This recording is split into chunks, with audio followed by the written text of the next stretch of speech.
জনাব লাহিন আহমদ সাহেবকে বক্তব্য রাখার জন্য সামনে অনুরোধ করছি। আসসালামু আলাইকুম ওয়া রাহমাতুল্লাহি ওয়া বারাকাতুহু।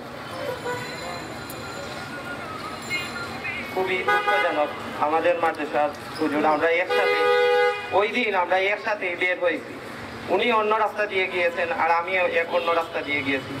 ছোট্ট একটা বাচ্চারে দিয়ে উনি চাবিটা পাঠিয়েছেন, আমরা খুলছি। এর 15 মিনিট পর শুনি আমাদের হুজুর এই দুনিয়াতে নেই। কে যেন সম্পূর্ণভাবে পেট কেটে বড় বের করে ওনাকে হত্যা করছে। এই অবস্থার জন্য আমি বিশেষভাবে বলতে পারতেছি না, কারণ আমরা দীর্ঘ সময় একসাথে কাজ করছি।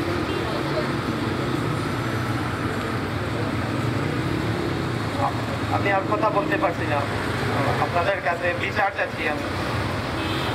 আমার বক্তব্য এখানেই শেষ।